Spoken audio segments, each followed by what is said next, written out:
Битие 17 глава, первая по 5 стихи. Я проповеду сегодня на теме «Ходи перед Богом». Ходи перед Богом. Битие 17, первая по 5 стихи. Авраам был 99 лет, и Господь явился Аврааму и сказал ему: «Я Бог всемогущий, ходи передо мною и будь непорочен». Я Бог всемогущий, ходи передо мною и будь непорочен. Ходи передо мною и будь непорочен. На первый стих. «И поставлю завет мой между мною и тобою, и весьма размножу тебя». И пал Авраам на лице свое. Бог продолжал говорить с ним и сказал: вот завет мой с тобою. Ты будешь отцом множества народов. И не будешь ты больше называться Авраамом, но будет тебе имя Авраам, ибо я сделаю тебя отцом множества народов. Ибо я сделал тебя отцом множества народов. Now, мы знаем с вами, что это не было первое место, где Бог явился Аврааму. Если вы уже читали Библию раньше, вы обнаружите, что раньше, до этого времени, было время в Бытие 12 главе, где Бог явился Аврааму и говорит ему: «Выйди из земли твоей и из родства твоего, выйди и иди в землю, которую я укажу тебе». Аминь. Это 12 главе. То есть Авраам уже знал Бога. Он уже услышал его голос. Он уже получил призвание от Бога. Он уже даже оставил его родину. Он оставил его землю. И он уже двигался по Божьему предназначению и призванию на его жизнь. Но несмотря на это всего, кроме того, как Авраам уже ходил, он уже познал Бога, он уже ходил с Богом, он уже послушался ему, он уже ушел из его родины ради Бога, он уже принял Бога, он уже возрожден, как мы с вами. Несмотря на это, Бог излечил одного человека. Еще вы не можете разворачиваться так, у вас жуткие боли. Пожалуйста, положите руку, Господь уже исцелит вас. Несмотря на то, что Авраам уже знал Бога, Бог уже явился ему один раз. Извините, Дух Святой меня перебивает постоянно. Бог исцеляет еще кого-то, у кого болит локоть левой руки. Пожалуйста, положите руку, Господь прикасается к вам. Локоть левой руки.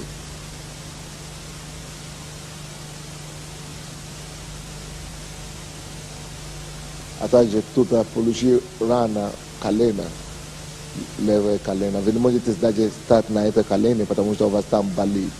Вы получили рану там. Положите руку, Господь зажжет эту рану, чтобы вы могли преклонить ваши колени перед Ним в следующий раз. Аллилуйя, интересно. Слава Тебе, Боже. А также другой человек, у кого горло. Вы не можете, у вас голос хрипит, или вы потеряли голос, или что-то такое. У вас проблема с горлом из-за этого. Поэтому положите руку, Господь сейчас исцелит вас. Аминь. Слава Тебе, Господь.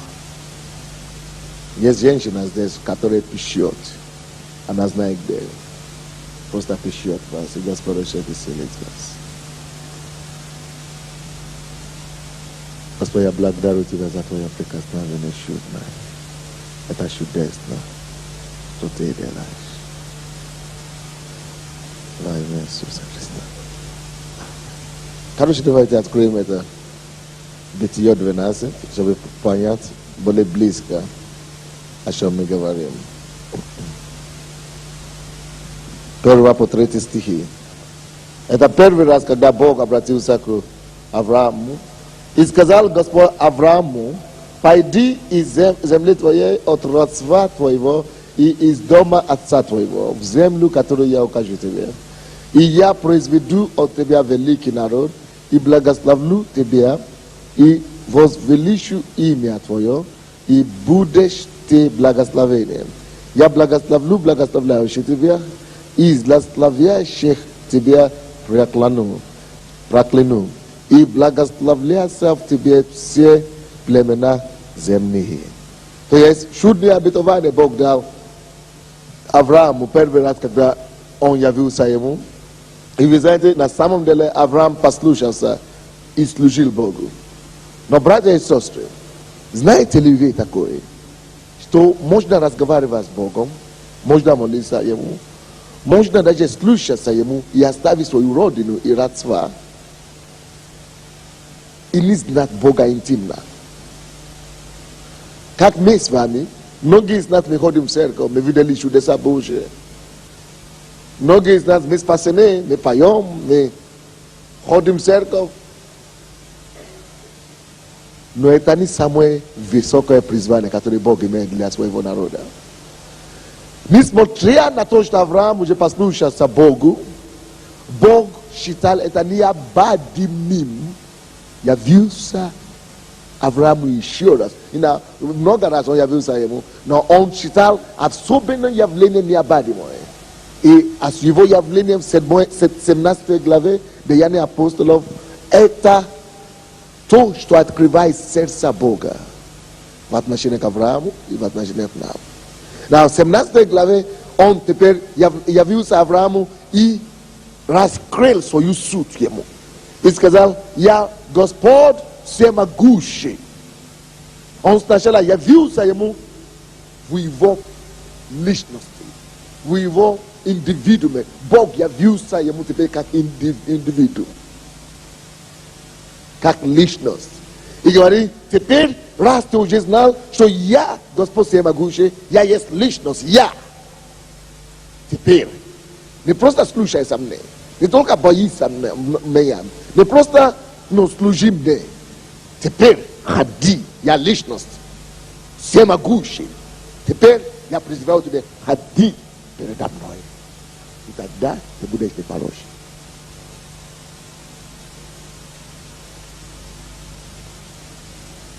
Братья и сестры, в этом и заключается наше с вами самое большое призвание. Знаете, есть люди здесь, которые прожили свою жизнь, всю жизнь в церкви или в храме, и никогда Бога не раскрыли себя. Никогда Бога не выяснили.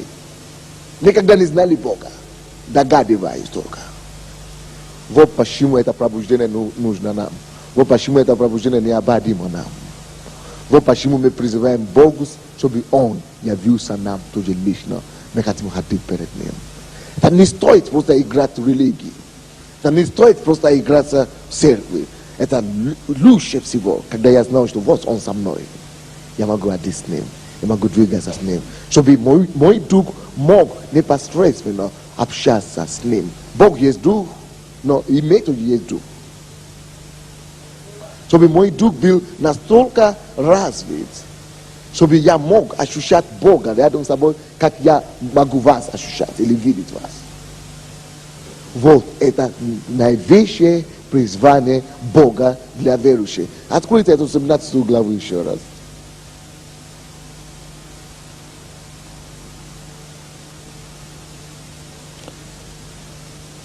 Авраам был 99 лет.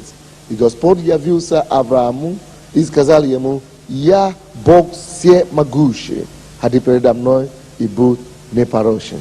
2 стих. И поставлю завет мой между мной и тобой, и весьма размножу тебя. Братья и сестры, только сейчас Бог назвал завет. Завет — это договор высшей степени между Богом и человеком или между двумя людьми. Это то, что уже не изменит их отношения. Если люди вступают в завет, в Ветхом Завете, но в старых времен, завет — это самое последняя точка отношений. То есть ничего уже не разлучит нас, получается. То есть, но первый раз, когда Бог явился ему, хорошо, что мы явили. Я хочу, чтобы ты познал меня, хорошо, служи мне и так далее. Но Бог не говорил о завете. Но после того, как Бог явился Аврааму, как всемогущий Бог, и после того, как он дал ему инструкцию ходить перед ним, тогда теперь же Бог может доверяться ему о том, что можно поставить между ним и Богом его завет, Божий завет. То есть только после того, как человек начинает ходить лично с Богом и перед Богом, он может иметь недвижимые отношения с ним. Почему люди падают от Бога? Почему кто-то горячий был вчера? Он очень хорошо ревностно, потому что он его не знал. Он знал, может быть, его чудеса, он знал его действия, он свидетельствовал. Но это же другое дело его личного так его знать. Это же другое дело вот так ходить с Богом. Если ты будешь ходить с Богом вот так вот один раз, ты уже никогда не ступишь от него, ты его знаешь. Тебя не интересно отойдет, ты его знаешь. Представляешь? Вот, после того, как Бог уже явился Аврааму и сказал ему, чтобы тот начал ходить именно перед ним лично. Я всемогущий Бог, я есть личность. Ты тоже есть личность, давай подружимся. После этого, только после этого, он сказал ему, теперь я поставлю мой завет между нами. И я размножу тебя, потому что ты теперь не гонишься за мое слово только. Ты не гонишься теперь за мое благословение только. Ты гонишься за меня. Ты меня ищешь. Ты лично меня ищешь. Мы сейчас имеем общение с тобой. Личностное общение. Теперь я могу тебе доверять мой завет. И мое благословение также. Вы знаете, я делил это с нашими братьями и сестрами. Есть уровень отношений, которые ты можешь иметь с Богом, когда ты на самом деле ходишь с Богом, когда тебе уже не придется молиться за благословение. Сами благословения начнут тебя искать. Потому что Бог есть источник всего хорошего и всего доброго. Он есть источник всего. Если он есть источник всего, и ты ходишь перед ним, обязательно некоторые из его изобилия останутся на тебе также. Вот почему он говорит ему, я размножу тебе и весьма размножу тебе, потому что ты начал ходить передо мной. Братья и сестры, это глупо гониться за благословением. Это глупо гоняться за деньгами и за материальными благословениями. Лучше гоняться за ним. Ты ищи его, и ты увидишь, как он размножит тебе. Не просто ищи его религиозно, вы знаете. Многие из нас мы ищем его. Я буду ходить на церковь, я буду ходить в церковь, я буду ходить на служение, я буду делать то. Это делапсио. А мы говорим о том, чтобы непосредственно отношения с ним искать.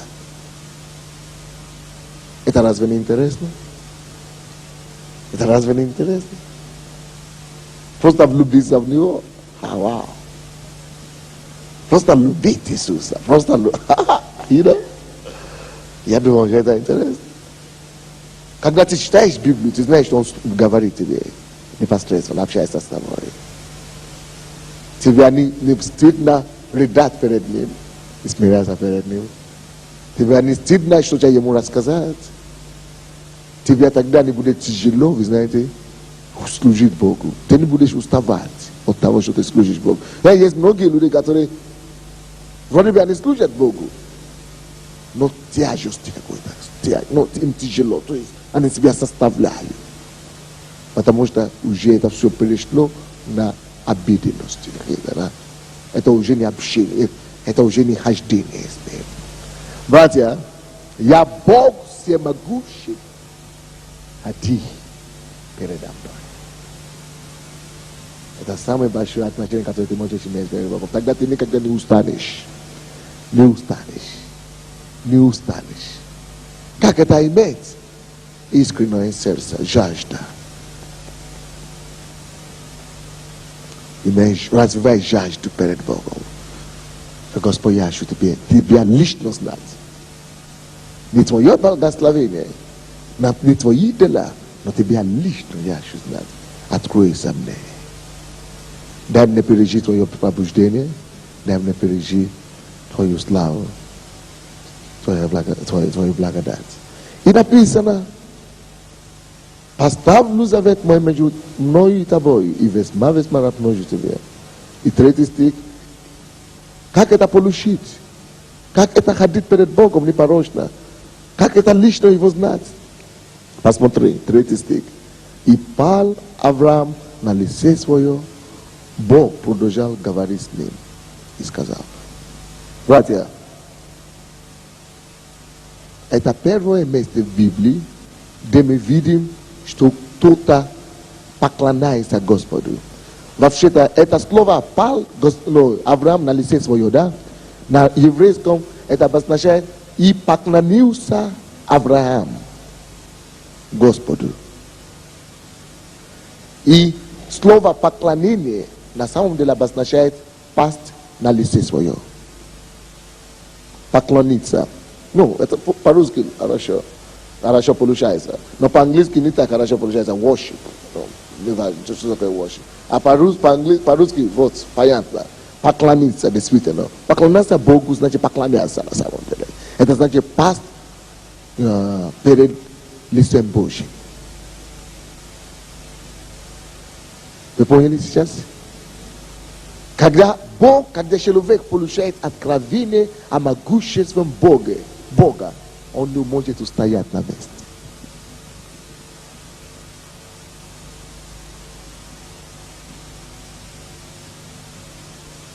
Ты будешь дома у себя в комнате, когда его присутствие не сходит, его личность, ты падаешь, как это, просторно, или как, простирается на пол перед ним. Простирается перед, просто все, его могущество и все. Я могущий, я Бог, могущий, всемогущий. Он всемогущий. Перед его могуществом никакая плоть действительно не устоит.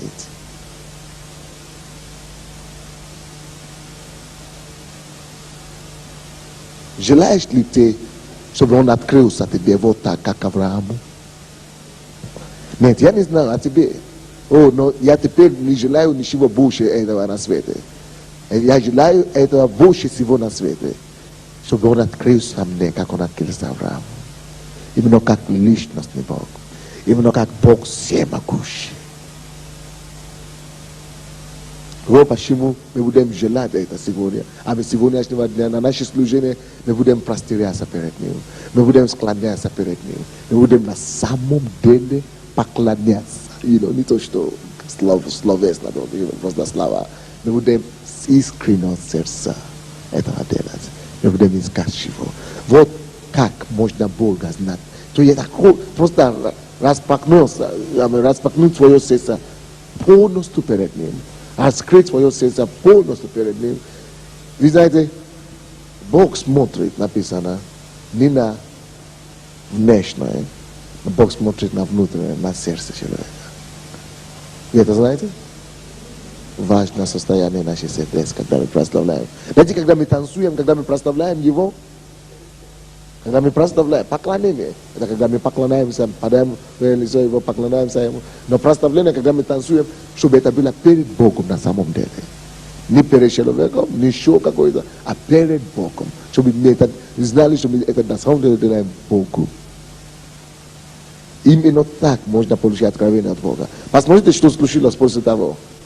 Как только что Авраам пал на лице свое, он написано, что Бог продолжал говорить ему. Слушай, брат, может быть, тебе тяжело слушать голос Бога. vizamente, что когда мы, допустим, сегодня поклонялись Господу, да, склонили свое сердце, свои колени, ведь важно не только колени физически склонить перед Богом, важно сердце склонить. Вы понимаете, что значит, да? Вот когда мы склонили перед Ним сегодня, вы заметили, что вы стали более чувствительны в духе. Я не знаю, как о вас, но я всегда становлюсь более чувствительным в духе. Я ощущаю его близость более реальной. Или это не так для вас, я не знаю. Нет, это на самом деле я, практические вещи. Вы ощущаете его близость больше? Аминь. Вот. Когда он пал на лице свое, написано, что он продолжал слышать голос Божий. Но многие из вас вы не можете слышать голос Божий, потому что вы еще не привели себя в это состояние. Полностью перед Ним. Полное смирение перед Ним. Когда ты будешь более открыт в духе. Тогда твой дух больше открыт. Бог же есть дух, правда? Если Бог есть дух, значит, Он говорит духом. Только когда ты действительно поклоняешься, ты открываешь свое сердце, твой дух более чувствительный, твой дух более ближе к Духу Святому. Тогда ты можешь слышать, что Бог действительно делает в это время, что Он говорит в это время, и что, как Он тебя ведет в это время. Кто-то думает, что мужчины не плачут. Это я слабость плакать. Когда ты действительно осознаешь всемогущего Бога, не останется капли воды в твоих глазах. Все видят. Вот папа, Авраам тоже был мужиком. Он бы не пал просто так перед Богом. Но когда Бог ему сказал, я Бог всемогущий, ходи передо мной и будь непорочен, он не мог стоять на месте. Он упал перед его величеством. Он упал перед Богом. Он смирил его сердце. Хотя он тоже был мужчина. Но он получил откровение величества Бога. Братья и сестры, давайте сказать, Господь, это мое желание познать Тебя. Как Авраам ходил перед Тобой, я также желаю ходить перед Тобой. Помоги мне, Господь. Во имя Иисуса Христа. Аминь.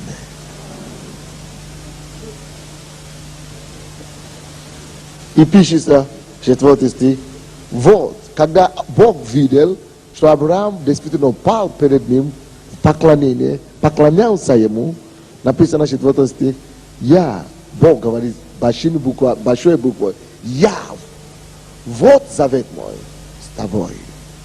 Ты будешь, посмотрите последовательности, 2 стих, что он сказал?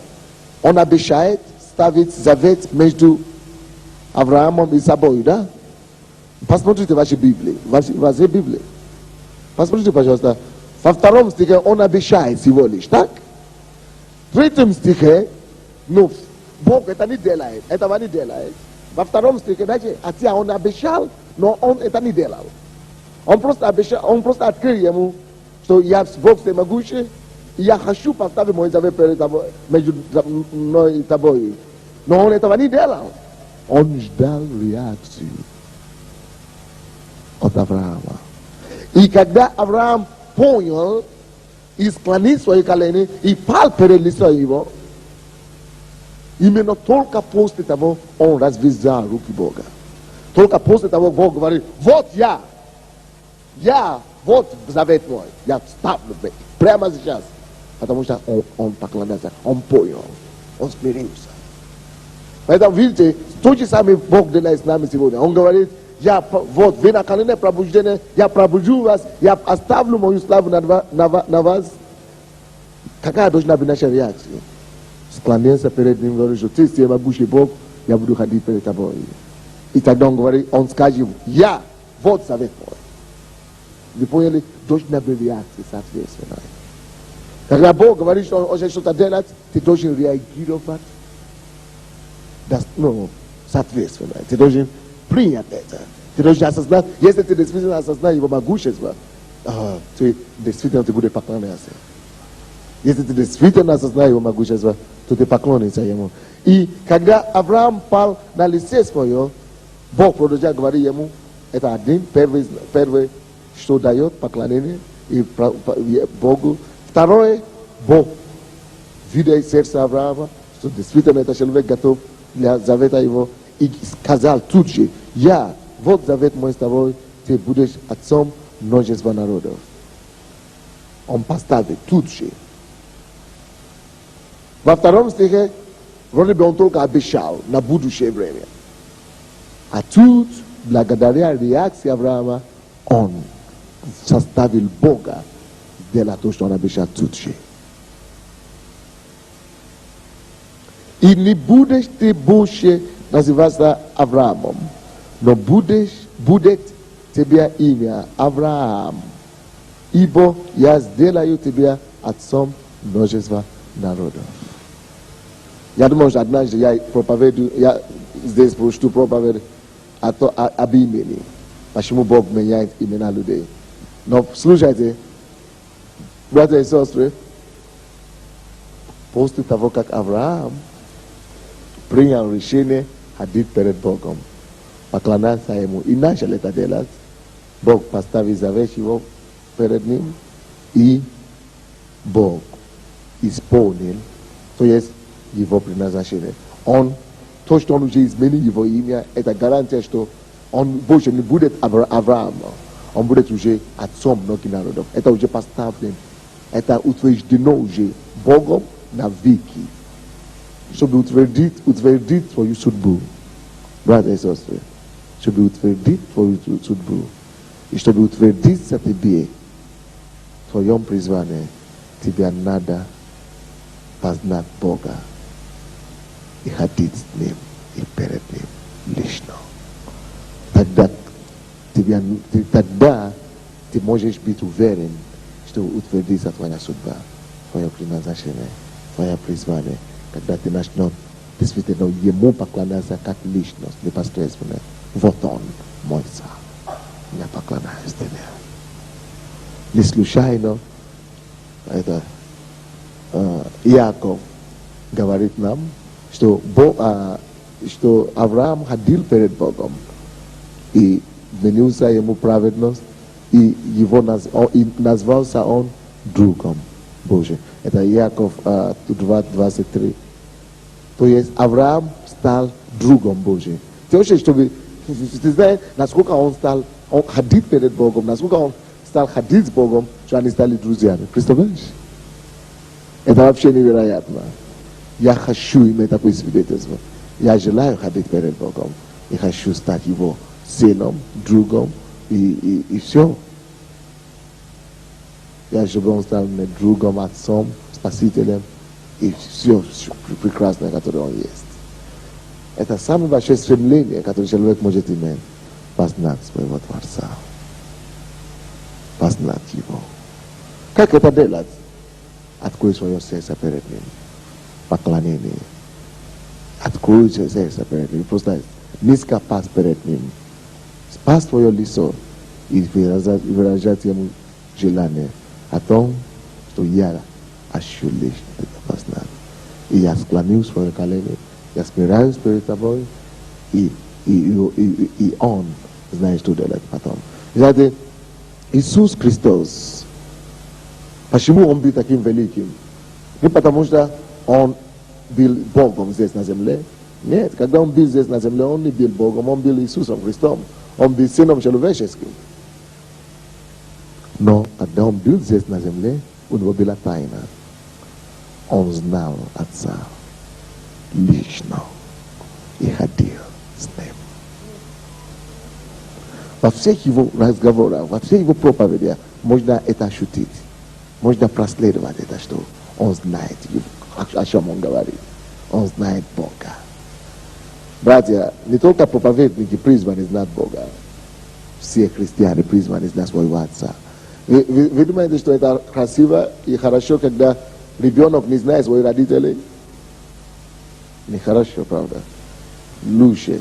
Когда они живут в одном доме. Вы знаете, что такое возможно? Ты можешь жить с своей дочкой дома, ele swoim synom i venait pas de mettre drug-dugan. Wydaje, drug-dugan is negative, absolutnie. Eta ужасно, это конфликты, это не разбериха, это не согласие, не понимание всякое. Но Бог не хочет, чтобы такой ситуации были в церкви. Бог хочет, чтобы мы лично, каждый из нас знали, познали Его и ходили перед Ним. Вы думаете, что это так? Вы думаете, что это нужно? Я лично думаю, что это необходимо. Давайте откроем еще одно место Писания в Иисусе. Евангелие от Иоанна, 8 глава.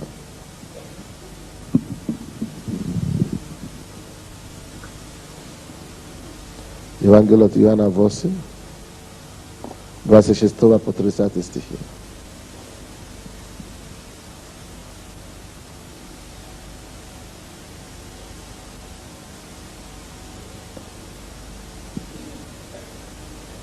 Двадцать 26 по 30 стихи.